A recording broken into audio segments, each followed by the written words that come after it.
My parents gave my $310,000 house to my sister as a birthday gift behind my back, even though I was the one paying the mortgage. They changed the locks, blocked my calls, and called me vindictive for being upset. But here's the thing about being the smart child. I don't argue, I execute. They forgot to read the fine print in the LLC papers I made them sign years ago. I didn't just get my house back, I bought it at their auction, evicted my sister, and turned their betrayal into my biggest monthly profit. Stay tuned to see the look on their faces when the moving trucks arrived.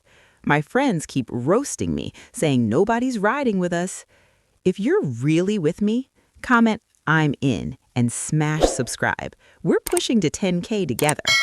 Let me take you back to how this whole thing started, because you need the full picture to understand how calculated my response had to be. My name is Brooke. I'm 31 years old. I grew up in a 4-bedroom house in a suburb outside Nashville, Tennessee, the kind of neighborhood with a voluntary HOA, matching mailboxes, and a next-door app full of people arguing about whose dog left a mess near the cul-de-sac. My parents bought the house in 1999 for around $180,000. By the time I was in my mid-20s, the property value had climbed past $400,000, and my parents were drowning. My dad had retired early on a bad knee and a smaller pension than he'd planned for. My mom hadn't worked since I was in middle school. They'd refinanced twice, pulled out equity for a camper they barely used, and were sitting on a private loan through an LLC my financial advisor had helped me structure, because no traditional bank would touch their debt-to-income ratio by that point. I stepped in at 24. I was proud of myself for it, honestly. I had a decent job in medical billing, I'd lived cheap through my early 20s, built up savings, and I genuinely loved that house.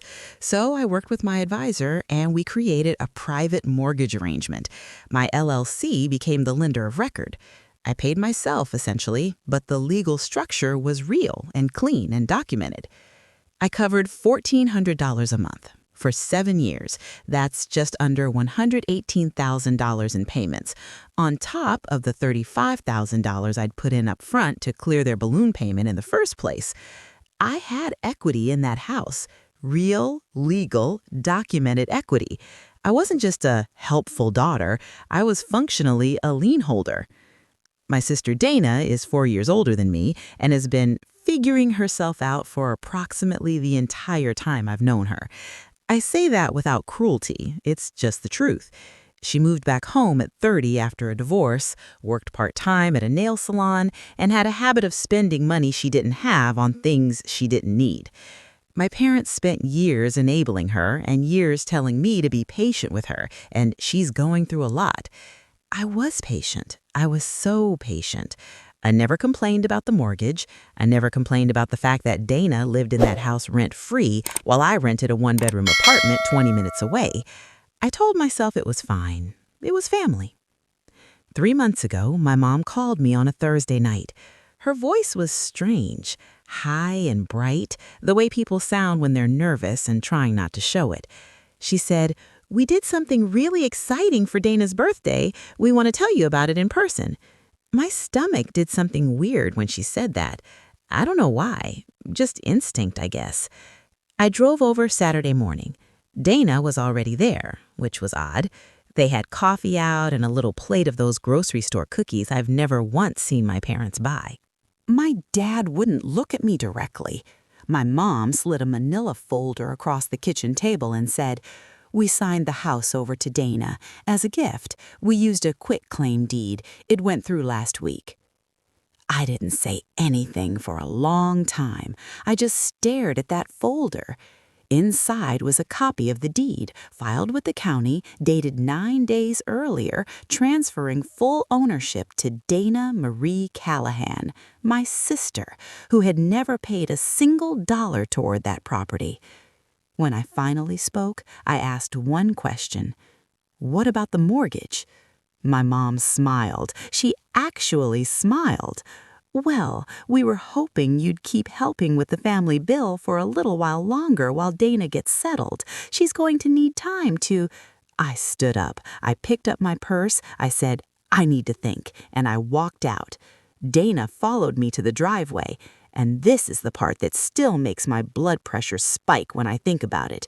She said, "Brooke, don't be dramatic. You weren't on the deed anyway. It was always their house. You were helping family. That's what you do for family." Then she went back inside.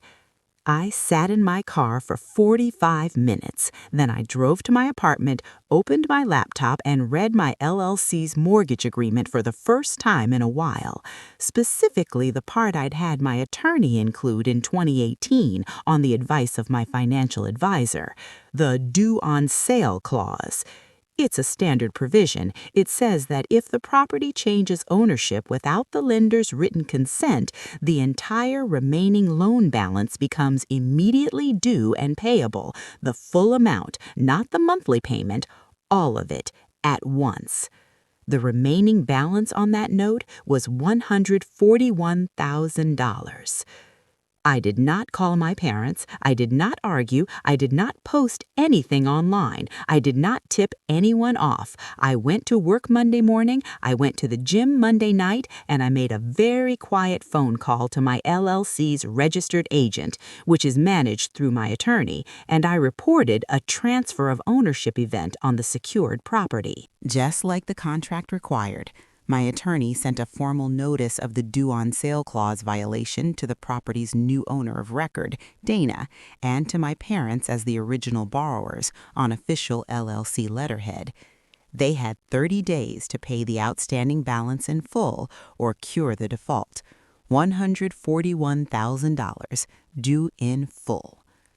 Dana called me screaming 2 days later. I mean screaming. She said I was a monster, that I was doing this out of jealousy, that I never wanted her to have anything.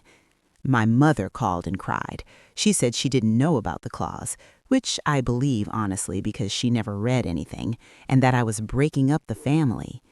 My dad left a voicemail that was mostly just silence, and then him saying, "Brooke, please." I changed my automatic payment. Stopped it cold, because why would I keep paying a mortgage on a house I had no interest in, owned by a woman who just told me I was being dramatic? They couldn't cover it. Of course they couldn't. Dana makes maybe $28,000 a year. My parents are on fixed income. They went to 2 different banks trying to refinance, but the house, while valuable, had title complications now because of the quitclaim deed and the LLC lien, and nobody wanted to touch it on short notice. At day 45, my attorney filed a notice of default. At day 60, we initiated foreclosure proceedings through the LLC. They hired an attorney. His letter said the due on sale clause was punitive and predatory. My attorney replied with the signed loan agreement, the county deed transfer records, and 12 pages of payment history confirming I'd been the sole servicing party for 7 years. The other attorney went quiet after that. Here's what happened next, and I want you to understand this was all completely legal, and I had a licensed real estate attorney walking me through every single step. The property went into foreclosure. As the lien holder, my LLC had priority. I purchased the note back, my own note, at a negotiated discount through the process. Effectively, I paid less than what was owed to acquire full legal ownership of the property. The court issued the foreclosure judgment. Dana received an eviction notice on a Tuesday morning. She had 30 days to vacate. She called me 14 times the day she got the notice. I answered once. She asked how I could do this. I said, "Dana, don't be dramatic. You're figuring yourself out. That's what you do." Then I hung up. My parents had to move into Dana's studio apartment, a 520-square-foot one-bedroom in a complex off the highway, while she looked for a new place. I've heard through my aunt that the 3 of them are currently in that apartment together. My parents are sleeping on a pull-out couch. I feel something about that. I'm not sure it's guilt. The house has been renovated, nothing dramatic. New floors in the living room, updated fixtures in the 2 bathrooms, fresh paint throughout. I hired a property management company, and it's currently rented to a young couple for $2,300 a month. That covers the costs and then some. My credit score is 781. My 401k is healthy. I'm saving for a down payment on something of my own. My parents haven't spoken to me directly in 2 months. My aunt thinks I should apologize and try to understand their perspective.